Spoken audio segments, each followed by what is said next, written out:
Shalom. Luar biasa Tuhan kita. Apa yang kita lakukan sekarang, nanti kalau kita masuk sorga, kita ingat, oh dulu di Semarang, kami juga memuji-muji Tuhan. Sekarang kami alami di sorga. Nah, karena itu jangan meremehkan pujian. Hadir lebih pagi supaya sudah bisa memuji Tuhan. Karena nanti kita di sorga itu isinya memuji-muji Tuhan. Jadi sangat penting memuji Tuhan itu. Kapan orang memuji? Kalau mendapat sesuatu yang besar. Dia, wah. Bukan main. Orang Israel waktu keluar dari Laut Merah. Musuhnya semua mati. Mereka teriak, mereka bersorak. Mereka begitu gembira. Kenapa? Karena ada luapan hati. Ingat, kita ditetapkan Tuhan menjadi pewaris. Karena itu nanti saudara, nanti setelah mati ya, kita akan lihat, wow, kaget-kaget. Ya, karena itu saya tuliskan melonjak jadi pewaris besar. Sudah lihat gambar ini, wanita. Gereja itu digambarkan sebagai wanita. Tapi sudah lihat gambar ini, di bawahnya ini roknya ini, ini ada manusia-manusia. Jadi yang disebut gereja itu kumpulan orang-orang percaya yang mau menyembah Allah, memuji Tuhan, yang mau benar-benar mempunyai sifat tunduk taat kepada Kristus. Itu yang disebut gereja. Nah, saudaraku, bagaimana caranya supaya saudara dari orang miskin, sederhana, lalu bisa menjadi pewaris? Saya teringat dengan seorang anak yang waktu itu anak ini lahir, lalu orang tuanya itu mempunyai suami yang tukang mabuk-mabuk, lalu meninggalkan. Jadi wanita ini kerja keras sendiri. Lalu oleh karena dia mesti bekerja, dia tinggalkan anak ini di rumah. Dan waktu dia pergi bekerja, pulang, dia kaget. Anaknya nggak ada. Diambil perdagangan anak. Dan anak ini dijual, jatuh ke tangan beberapa orang. Akhirnya beruntung anak ini jatuh ke tangan seorang dokter, suami istri. Dan anak ini dibimbing. Dan anak ini cantik sekali. Saudaraku, karena itu setelah besar, lalu dia dilamar oleh anak gubernur. Yang akhirnya menjadi gubernur. Wah, ini hadiah yang besar. Jadi seorang yang miskin, tidak punya apa-apa. Kapan bisa mewarisi? Kalau dia menjadi istri. Simpel ya.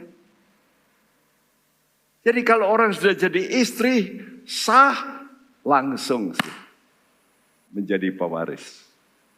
Tapi ada syaratnya. Syaratnya apa? Biasanya orang yang kaya raya besar, kalau mencari istri yang bagus apa yang jelek? Bagus. Cantik itu modal. Tapi Tuhan tidak melihat muka. Ingat, Tuhan tidak melihat paras kita. Tapi yang Tuhan katakan cantik itu hatimu. Jadi kalau hatimu itu baik, wow, itu menjadi sorotan Tuhan. Hati yang suka berbelas kasihan, itu menjadi sorotan Tuhan. Karena itu kita ulangi surat 1 Petrus 1 ayat 3-5 ini, tolong bacakan. Terpujilah Allah dan Bapa Tuhan kita Yesus Kristus, yang karena rahmat-Nya yang besar telah melahirkan kita kembali oleh kebangkitan Yesus Kristus dari antara orang mati kepada suatu pengharapan yang hidup, untuk menerima warisan yang tidak dapat binasa, yang tidak dapat cemar, dan yang tidak dapat layu, yang tersimpan di sorga bagi kamu, yaitu kamu yang dipelihara dalam kekuatan Allah karena imanmu, sementara kamu menantikan keselamatan yang telah tersedia untuk dinyatakan pada zaman akhir. Ya, sementara kamu menantikan keselamatan yang tersedia untuk dinyatakan pada zaman akhir. Jadi kita sekarang masih belum melihat. Tapi nanti baru kita setelah kita mati, kita diubahkan tubuh kita. Wah, benar ini. Nah, untuk ini saudara mesti mempunyai satu hal yang paling penting, dilahirkan kembali. Ya, terpujilah Bapa Tuhan dan Bapa kita Yesus Kristus yang karena rahmatnya yang besar telah melahirkan kita kembali. Jadi kita tidak perlu masuk perut ibu kembali. Tapi yang Tuhan maksudkan, saudara mesti lahir dari roh. Waktu saudara dengar firman itu benih, spermanya Allah.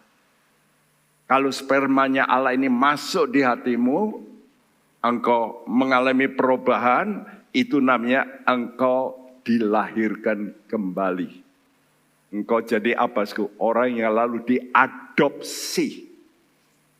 Jadi kita ini bukan anak yang dari perutnya dari Allah. Seperti Yesus itu disebut the only begotten son. Ya, karena satu-satunya yang memang dari Allah. Tapi kita bukan. Kita diadopsi. Dengan cara firman dimasukkan di hatimu supaya karaktermu berubah. Nah, kalau karakter kita berubah, kita punya pengharapan yang hidup. Bukan hidup yang penuh pengharapan, tapi lively hope. Pengharapan yang hidup. Untuk apa? Untuk menerima warisan. Jadi orang Kristen yang benar, hatinya mesti menuju kepada apa yang Allah janjikan. Apa yang Allah janjikan? Warisan. Dan warisan ini sudah disimpan di sorga. Warisan yang tidak bisa layu, yang tidak bisa rusak. Dahsyat. Ya. Dan Tuhan tahu kita ini perlu dipelihara. Iman kita sampai akhir. Dan dia punya kekuatan, yaitu Roh Kudus. Sini katakan, yaitu kamu yang dipelihara dalam kekuatan Allah. Karena itu saudara mesti kuat. Kalau saudara suka sembahyang. Karena Roh Kudus itu bekerja waktu hatimu ini menyembah Tuhan. Itu cocok dengan Roh Kudus. Karena pekerjaan Roh Kudus itu memuliakan Tuhan. Jadi kalau hatimu suka memuliakan Tuhan, Roh Kudus take over, ambil alih. Ya, Roh Kudus ini lalu bisa bersama-sama dengan Anda. Dan itu dahsyat. Karena itu marilah, jangan kalau ada masalah gerutu. Coba belajar memuji Tuhan, nanti lain. Hatimu itu lalu jadi kuat. Kalau sudah ada sakit penyakit, coba juga memuji Tuhan. Aku tahu Tuhanku dahsyat. Aku tahu Tuhanku hebat. Amin. Ini pengalaman saya, sehingga saya mengalami bukan berarti sehat terus. Kadang-kadang sakit sih, tapi pulih kembali. Ya, saudaraku. Nah, beriman menjadi pewaris besar, itu kenapa? Karena Tuhan sudah proyeksikan. Jadi sudah ditetapkan. Kita ini menjadi mempelai anak domba. Istrinya Tuhan. Ya. Jadi kalau mempelai, pasti jadi pewaris. Nah, jadi kita ini sudah diproyeksikan begitu. Karena itu, walaupun belum, saudara mesti membuktikan imanmu. Dengan apa? Dengan keyakinan. Keyakinanmu akan memberikan sikap, attitude. Sikapmu apa? Bersukacita. Itu tanda beriman. Karena itu kalau saya lihat orang kalau sudah ke gereja mukanya. Wah, lihat gambar ini. Memang saya sengaja, saya suka dengan gambar ini. Karena gambar ini menunjukkan, ada harapan. Walaupun ada masalah. Next time, lain kali keluar dari masalah. Begitu. Jadi jangan kalau ada masalah sekarang terus membebani saudara. Saudara masih punya pengharapan. Nah ini yang memberikan saudara kesehatan. Hati yang gembira itu. Lagi, hati yang gembira. Obat yang manjur, bukan obat. Ada obat palsu. Ada obat yang enggak manjur. Tapi hati gembira adalah obat yang manjur. Dan manjur. Oh, kurang mantap. Hati yang gembira adalah obat yang wah. Karena itu saudara ini diajak gembira. Supaya saudara itu bisa sehat begitu loh. Ya, kadang-kadang orang nggak mau gembira. Di India ada namanya terapi ketawa. Kenapa? Ya diitik-itik. Ketawa sembuh. Aneh ya. Tapi ketawa itu luar biasa. Karena itu orang suka lihat dagelan ya.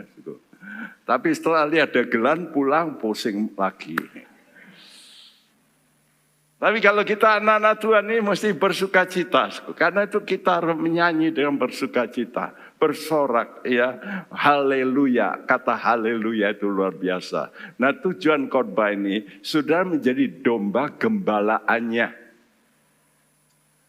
Apa artinya domba gembalanya? Tuhan itu gembala. Gembala itu terus dekat dengan domba. Jadi kita ini mesti mempunyai persekutuan intim dengan gembala. Gembala kita Yesus. Untuk apa? Untuk kita bisa menuju kepada satu hidup nanti jadi mempelai anak domba. Yesus itu disebut anak domba. Karena dia Allah yang mau menjadi manusia. Seperti anak-anak. Dan betul anak. Ya, tapi dia belajar menurut. Nah, karena itu sifat paling penting itu, saudara mesti menjadi orang yang mau turun ke bawah. Rendah hati. Itu sudah enggak bisa. Kalau saudara mau masuk surga, kalau enggak rendah hati, enggak mungkin. Karena Tuhan datang ke dalam dunia ini untuk mendidik kita. Belajarlah kepadaku karena aku lemah lembut dan rendah hati. Pernah ada Tuhan berkata, belajarlah kepadaku untuk bisa pinter Alkitab? Enggak. Never. Belajarlah kepadaku karena aku lemah lembut dan rendah hati. Karena kalau Anda lemah lembut rendah hati, lalu jadi pinter. Nah, itu hebatnya Tuhan. Ya, karena itu kata ajarlah, ada satu lagi yang dari manusia, dari murid. Dia tidak berkata, Tuhan ajarlah kami logi-logi, teologi, soteriologi, ya, yang logika-logika. Enggak. Ajarlah kami berdoa. Kalau saudara bisa berdoa, saudara minta pada Tuhan, merendahkan diri, dahsyat. Ayo semua kita belajar merendahkan diri. Ya, menjadi seperti domba. Apa domba-domba Tuhan itu? Yohanes 10 ayat 3 dan 4. Untuk dia penjaga membuka pintu dan domba-domba mendengarkan suaranya. Dan ia memanggil domba-dombanya masing-masing menurut namanya dan menuntunnya keluar. Jika semua dombanya telah dibawanya keluar, ia berjalan di depan mereka dan domba-domba itu mengikuti dia karena mereka mengenal suaranya. Ya, ini domba Tuhan yang benar. Yang pertama, mau mendengar suaranya. Yang kedua, mengikut Yesus kemanapun dia pergi. Yang ketiga, mengenal Yesus. Ya, nah yang pertama ini, kenapa orang itu bisa mendengar? Di sini katakan, karena ia memanggil. Ia memanggil domba-dombanya masing-masing menurut namanya. Saya kenal saudara beberapa nama, tapi tidak semua. Lupa, siapa ya ini? Walaupun pelayan Tuhan, siapa ini? Karena enggak ulang-ulang. Enggak, ya kenal. Ya seperti Alex ini ya saya kenal tiap kali ya ngomong-ngomong ya jadi saya kenal Alex, ya kenal. Ya, jadi kenal itu karena hubungan. Ya. Nah, karena hubungan dengan Tuhan, saudara ini lalu mau betul-betul mendengarkan, bukan mendengar ya, tapi hearken, mendengarkan. Mendengarkan itu ada rasa taat. Jadi ya, Allah itu mengerti hati manusia. Hati manusia ini mau taat apa enggak? Kalau orang itu mau taat, dia itu dipanggil. Namanya, artinya apa? Dikenal. Saudara berkata, saya kenal Tuhan. Tuhan kata, aku tidak kenal kamu. Tidak ada gunanya. Kapan kita dikenal Tuhan? Kalau mau taat. Nah, orang yang taat itu mendengarkan. Oh, suruh ngampuni Yesus. Saya dirugikan besar. Tuhan kata, ampuni. Oke, saya ampuni. Nah, itu taat. Ya, yang kedua, dia ngikut. Ngikut kemana dia pergi. Dan ketiga, mengenal. Sampai persekutuan ini mengenal. Bayangkan kalau suami istri mau menikah tidak kenal dulu. Wah bahaya, betul nggak? Kalau saudara mau menjadi pengantinnya Tuhan, saudara mesti dikenal dan saudara mengenal Tuhan. Sehingga kau berkata, oke. Kenapa? Karena Tuhan akan memimpin kau melalui proses. Prosesnya kadang-kadang gak enak. Tapi kalau engkau kenal, oh gak apa-apa. Karena akhirnya pasti dahsyat. Nah, biasanya proses inilah yang membuat banyak orang Kristen mundur. Karena itu, sebentar kita akan eksposisi Wahyu 19 ayat 1-10. Sebagai domba gembalanya, kembali saya resume. Satu, mendengarkan suaranya. Ini paling top, paling penting ini. Ketaatan. Yang kedua, mengikut. Mengikut artinya bersekutu. Ya, sampai kenal. Sehingga kalau ditelepon, oh tahu si Anu.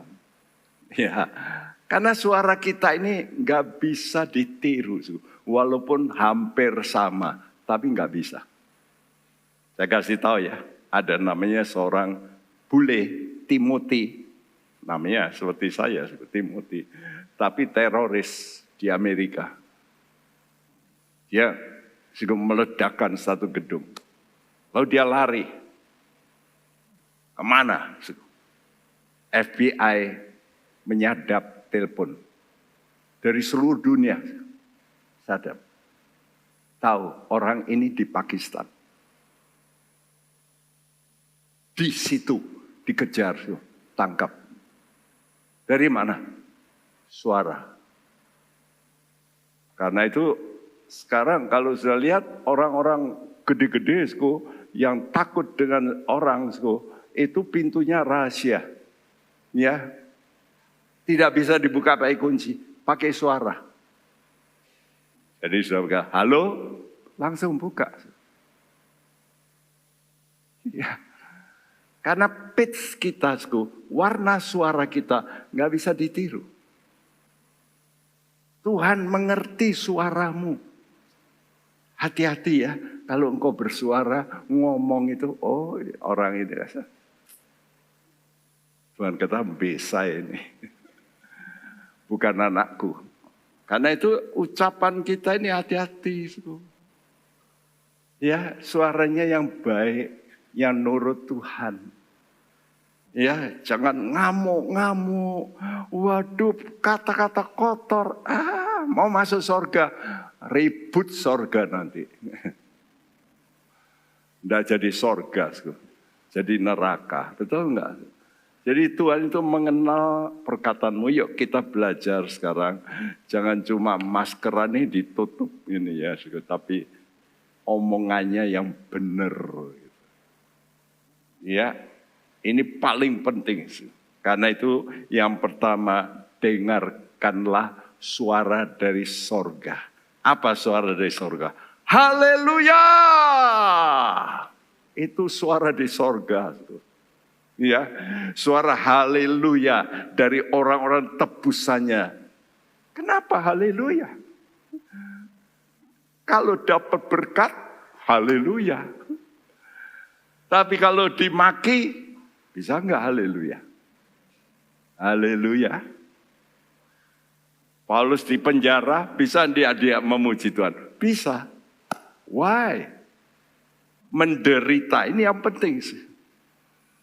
Kalau saudara menderita karena benar, engkau itu harus berkata, haleluya.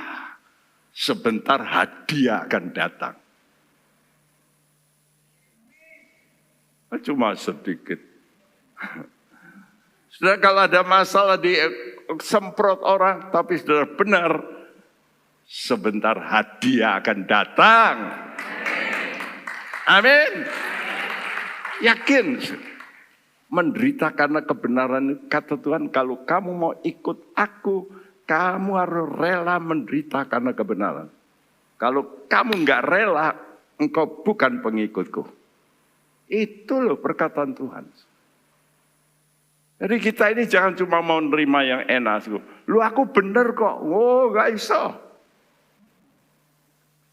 Aku pakai kekuatan menghantam. Jangan masuk surga. Ribut surga sama orang-orang begitu. Ya, yang balas membalas. Nah, kita mesti belajar seperti Yesus bukan? Dimaki, diludahi, Allah loh, diludahi. Dia balas? Enggak, dia diam. Seperti apa? Alkitab mengatakan, Yesus waktu dimaki dia diam seperti apa? Domba yang keluh. Nah, mau jadi pengantainya Tuhan, saudara mesti menjadi domba, bukan apa itu hiena. Hiena itu musuhnya singa itu, sudah tahu yang seperti anjing, suaranya seperti itu.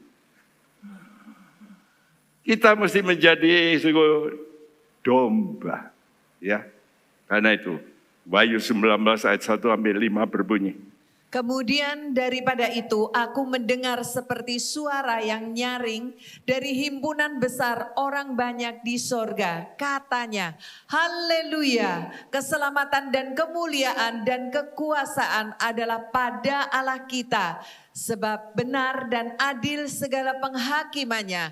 Karena ialah yang telah menghakimi pelacur besar itu, yang merusakkan bumi dengan percabulannya. Dan ialah yang telah membalaskan darah hamba-hambanya atas pelacur itu. Dan untuk kedua kalinya mereka berkata, haleluya, ya asapnya naik sampai selama-lamanya. Dan ke-24 tua-tua dan keempat makhluk itu tersungkur dan menyembah Allah yang duduk di atas tahta itu. Dan mereka berkata, amin, haleluya. Maka kedengaranlah suatu suara dari tahta itu. Pujilah Allah kita, hai kamu semua, hambanya, kamu yang takut akan Dia, baik kecil maupun besar. Ya, pujilah Allah kita. Hai, kamu semua hambanya yang takut akan Dia. Saudara takut sama Tuhan enggak? Kalau sudah takut sama Tuhan, mulutmu enggak suka maki-maki. Kalau engkau takut akan Tuhan, engkau enggak mungkin mulutmu ini berdusta. Ya, itu namanya takut akan Tuhan. Ya, ini penting loh. Perkataan kita ini menentukan sudah masuk surga atau tidak. Bukan berarti saya enggak cabul, saya enggak, tapi waduh omongannya, waduh ngeri. Masuk surga, ribut surga, kacau. Jadi saudara mesti dengar ini. Aku mendengar suara nyaring himpunan besar orang banyak di sorga. Haleluya. Haleluya. Haleluya. Kenapa mereka berhaleluya? Karena benar dan adil segala penghakimannya. Jadi sekarang mungkin sudah nanti mengalami penderitaan, ditipu orang itu ketawa-ketawa, dia mungkin orang Kristen juga, ya nanti sudah itu jengkel, nggak perlu balas. Sudah serahkan sama Tuhan, nanti lain kali di surga sudah melihat orang itu di neraka. Nah, saudara berkata, haleluya, untung saya nggak balas. Sudah akan bersuka cita, haleluya, dikatakan asapnya naik selama-lamanya, dibakar di neraka selama-lamanya. Sehingga itu namanya keadilan. Apa ada sekarang pengadilan di dunia ini yang paling adil? Ada nggak? Nggak ada. Di Amerika nggak ada. Pinter-pinternya yaitu pengacara. Ya, karena sudah terbukti waktu-waktu yang lalu. Ya. Wah, itu ditonton, hampir semua kegiatan berhenti untuk nonton peristiwa itu. Ya. Karena waktu itu ada seorang bintang, ya, pemain bola yang terkenal, tapi dia membunuh istrinya dan membunuh temannya, tapi dia tidak ngaku dan dia dibebaskan, ya, sehingga sampai orang, hah, wah, itu fakta. Dalam dunia ini nggak ada keadilan. Karena itu kita akan memuji Tuhan yang adil. Kenapa? Karena kita takut akan Tuhan. Ini kunci. Ya, kata haleluya itu artinya puji Tuhan. Nah, kata ini diucapkan oleh penghuni sorga dan malaikat-malaikat. Kenapa? Mereka yang rela menderita karena kebenaran.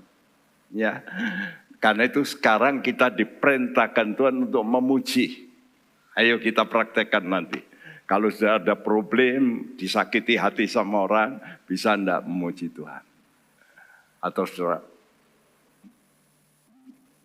orang Jawa bilang apa? Gondok. Sudah tahu gondok? Seperti kata itulah. Gondokmu jadi gede. Nanti apa? Meletus. Jangan. Saya berkata, aku punya Tuhan yang besar. Aku punya hakim.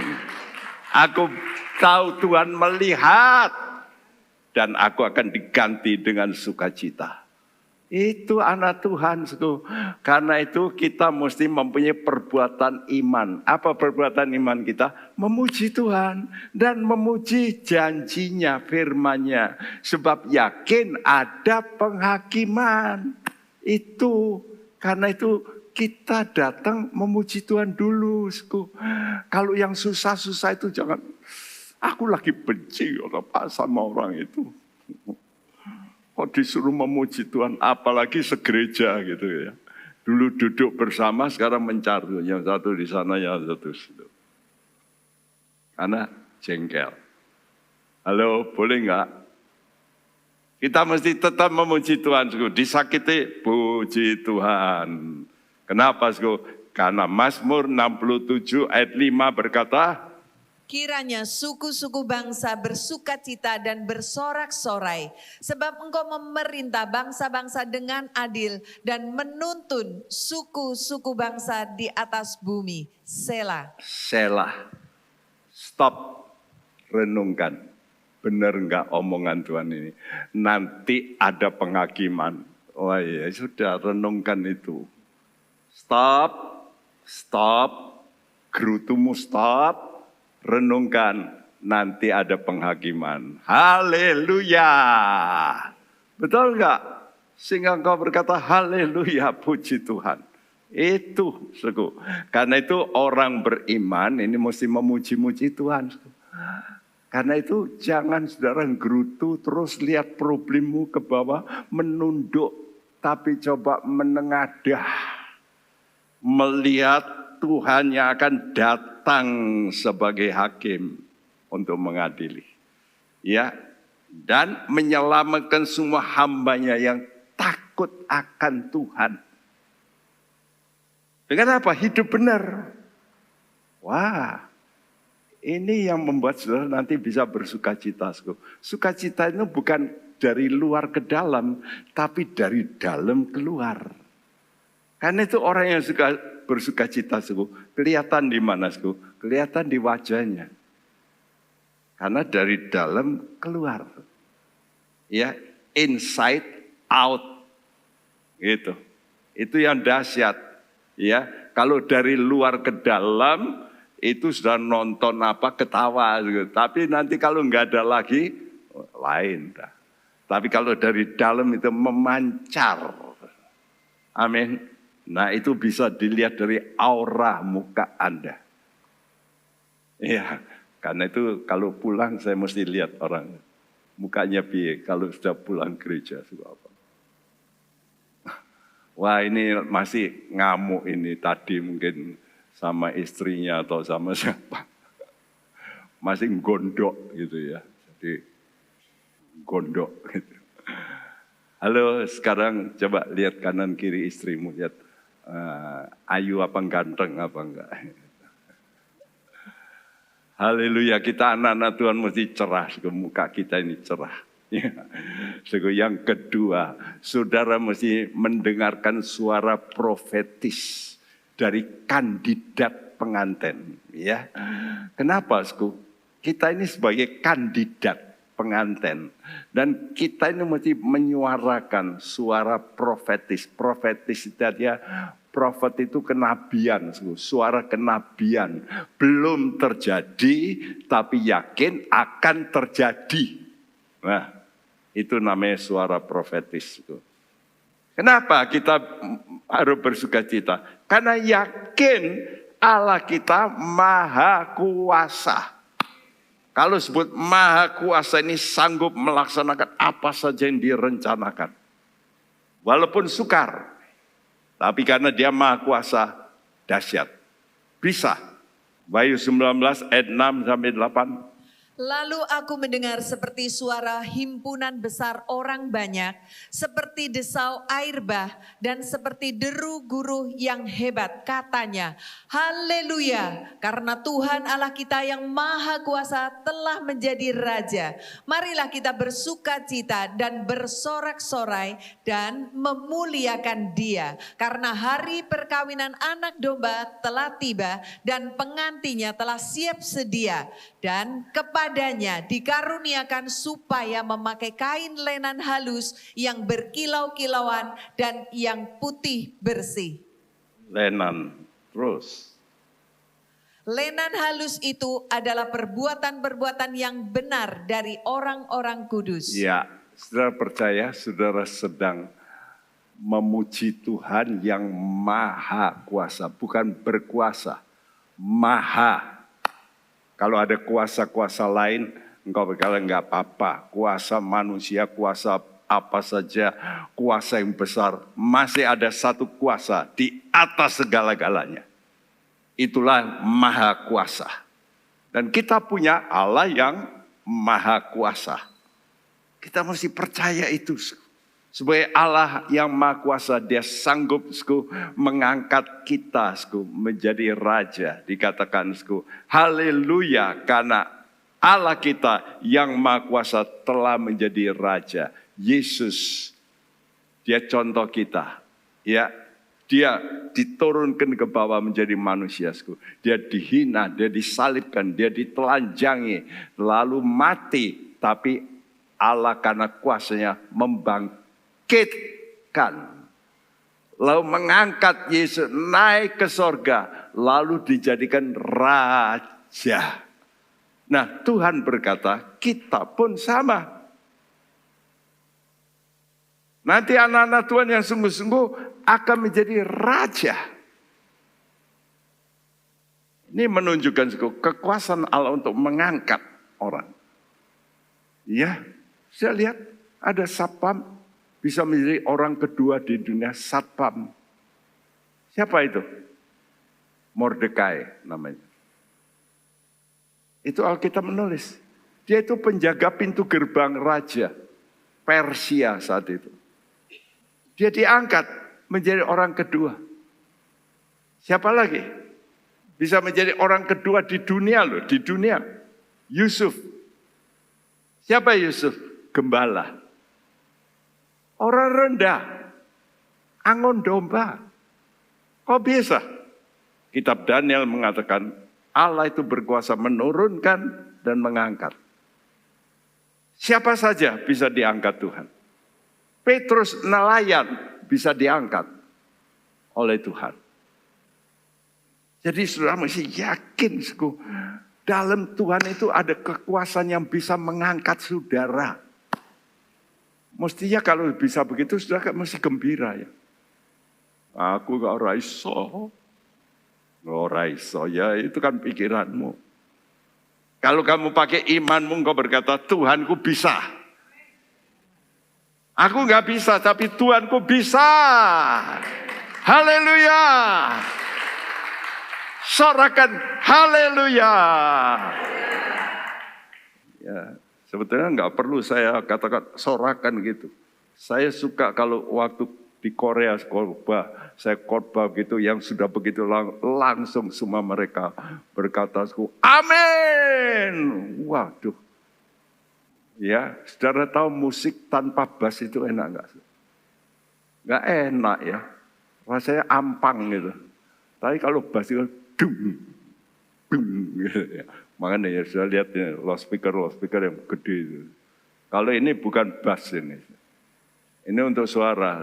Tapi kalau nyanyi enggak ada bassnya itu enggak marem, orang Jawa bilang. Ya, saya sudah ajarkan dulu. Terus amin gitu. Lama-lama melempem lagi. Nggak tahu ya. Mesti saudara ini ke Korea gitu ya. Untuk 2 tahun gitu belajar di Korea duduk gitu. Nanti saudara terpengaruh lalu kalau ada orang hamba Tuhan yang khotbahnya sudah semangat. Engkau berkata amin. Waduh iso beng gitu saya. Wah. Kalau di sini amin terus ditontok sama yang lain. Enggak peduli orang lain. Aku sedang memuji Tuhan. Gitu. Makanya kalau sudah keluar negeri baru ngerti. Ya, kalau yang lain enggak mau berdiri, dia berdiri nyanyi. Kalau di loh iki apa ya berdiri. Jangan peduli orang lain kalau memuji Tuhan. Amin. Seperti Daud memuji-muji Tuhan. Allahmu berkuasa mengangkat. Siapa? Barang siapa merendahkan diri akan ditinggikan oleh Tuhan. Yang kedua, dikatakan telah tiba. Berarti Tuhan itu pengatur waktu. Tuhan itu tahu. Karena itu akan datang waktunya sehingga engkau Tuhan kata indah pada waktunya. Jadi saudara ini mesti mau diatur. Oh belum. Ya sudah tahan dulu. Ya jangan cepat-cepat. Ya Jangan cepat mempromosikan diri, nggak perlu. Tuhan yang mempromosikan. Tunggu waktunya Tuhan. Nah, banyak orang itu suka nggak tahan. Orang Jawa bilang kebelet. Ngerti? Kebelet tenar, kebelet kaya. Ingin cepat kaya. Yang ketiga, telah siap. Berarti kuasa untuk mendidik saudara, mengangkat saudara sampai saudara itu bisa siap jadi pengantin. Ya, perhatikan kata telah yang saya garis bawahi ini. Jadi suara nubuat itu selalu dikatakan Tuhan seringkali dalam bentuk sudah terjadi. Seperti Tuhan berkata pada Yosua, Yosua, kamu serang Yeriko. Aku telah menyerahkan Yeriko ke tanganmu. Sudah atau belum? Belum. Tapi Tuhan ngomong, aku telah menyerahkan Yeriko kepadamu. Sayang, Yosua 6 ayat 1 itu Alkitab Indonesia kata telahnya nggak ada. Ya, jadi Tuhan sering berkata telah, walaupun belum terjadi. Ya, karena itu tadi kita membaca, ya nanti ini kan peristiwa ya yang belum terjadi. Ya, kok bisa mundur? Coba undurkan. Lagi terus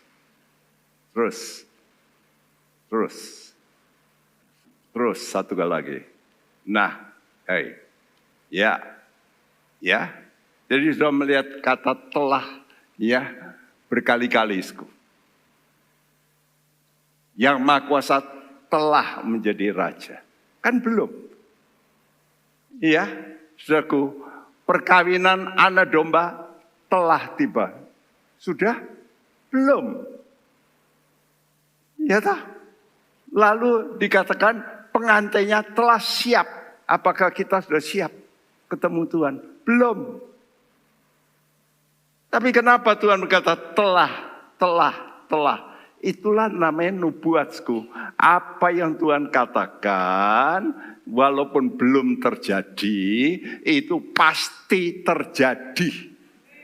Karena Tuhan beri sebuah perkataan dalam bentuk future tense.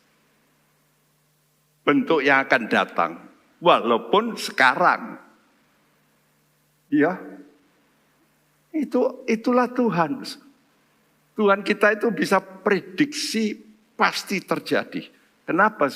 Karena dia itu Allah yang maha kuasa.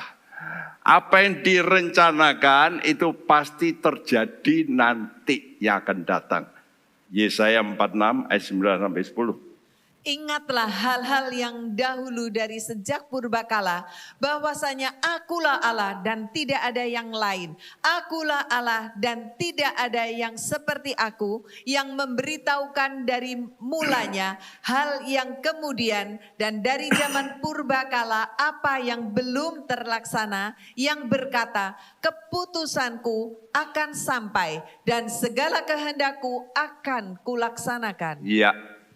700 tahun sebelum Yesus lahir, Allah berkata melalui Yesaya, nanti akan seorang gadis melahirkan. Loh, 700 tahun sebelum Yesus lahir. Tuhan sudah ngomong, Yesaya pasal 7 ayat 14 mengatakan itu.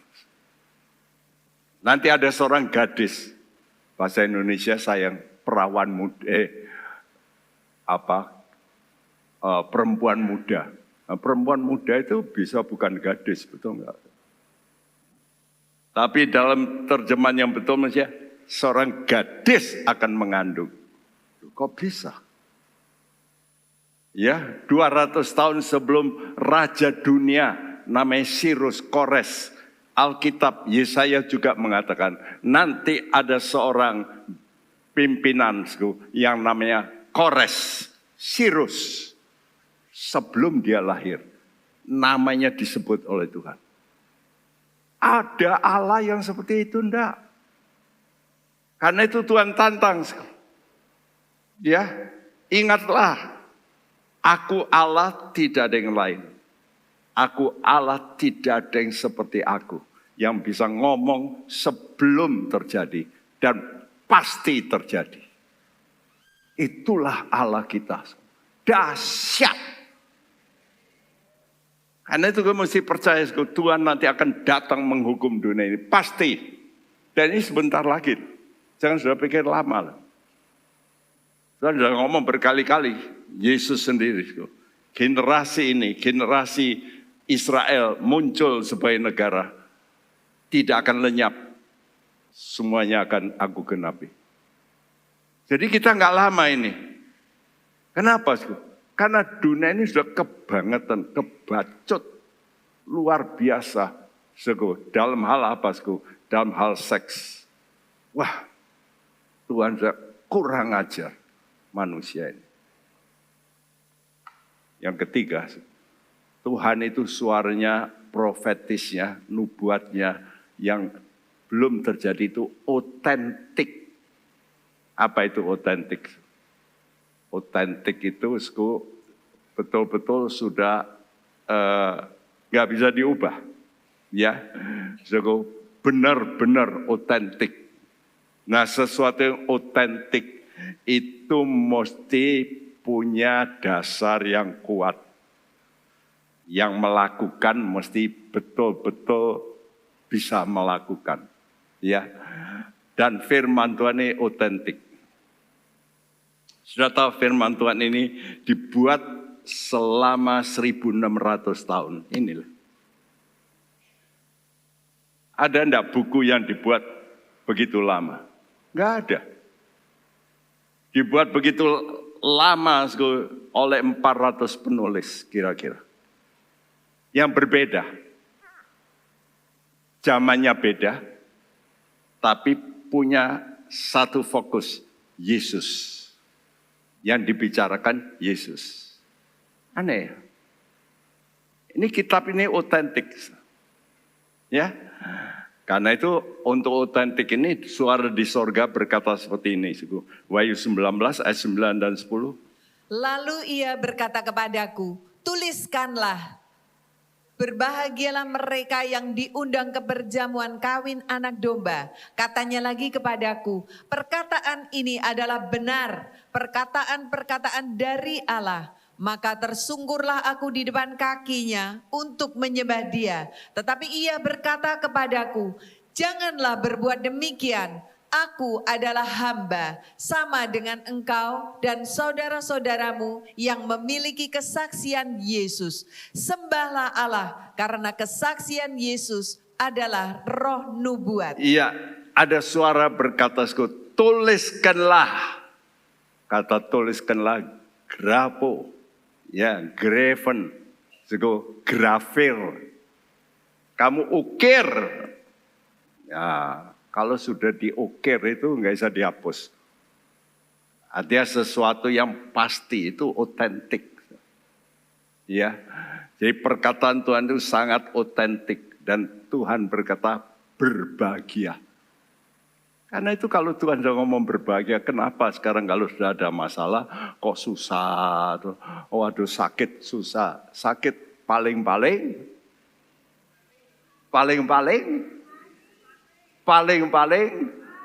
setelah mati, lu kok diem? Bangkit! Setelah mati,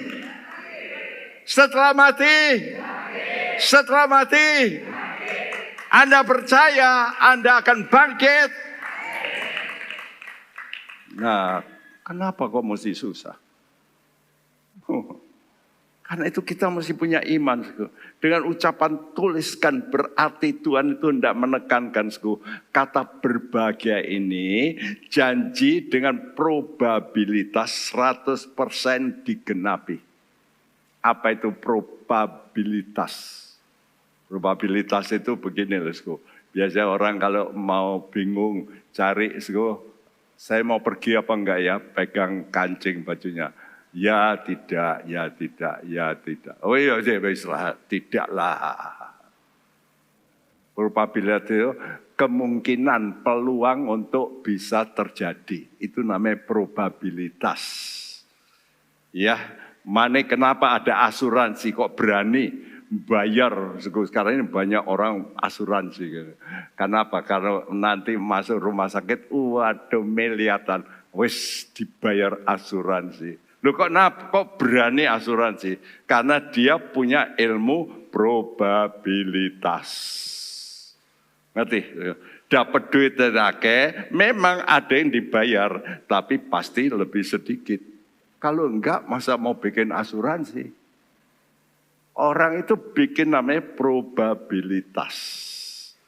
Karena itu untuk mengatakan, bisa enggak kamu ketemu pendeta Subekti, Timotius Subekti Semarang? Gitu ya. Pendeta Timotius Subekti Semarang. Cari seluruh dunia. Ada enggak? Cuma 4 tuh. Tapi cari Timotius di Semarang. Ada enggak? Ada banyak. Tapi ditambah pendeta. Di Indonesia ada enggak pendeta Timotius? Ada. Timotius Arifin. Timotius Hardono. Konco saya itu. Makanya dia selalu berkata, aku Timotius 3. Pak Arifin di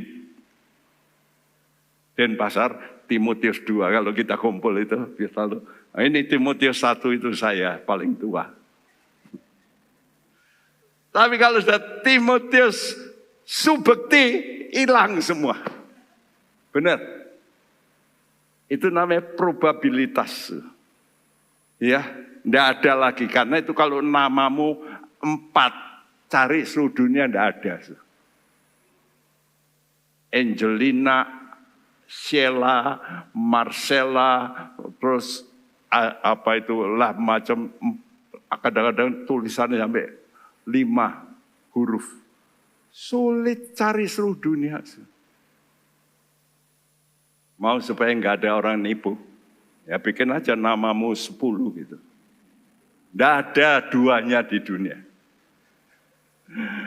Probabilitas 100% masuk dalam perjamuan kawin anak domba berarti kepastian jadi pewaris. Pasti. Ya.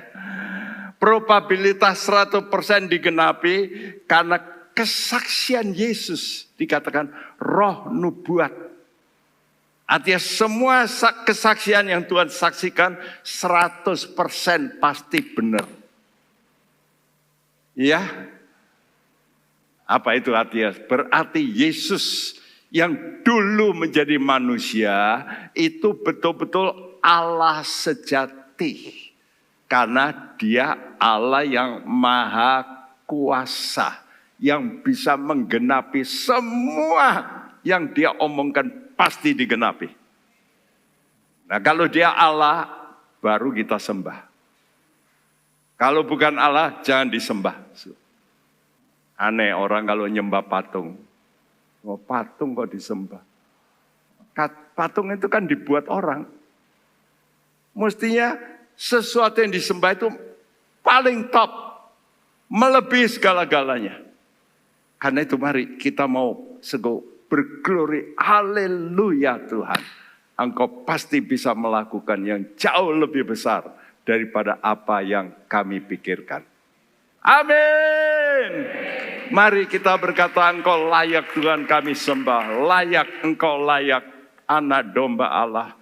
Engkau suci memang, suci, Engkau suci. Mari kita memuji Tuhan.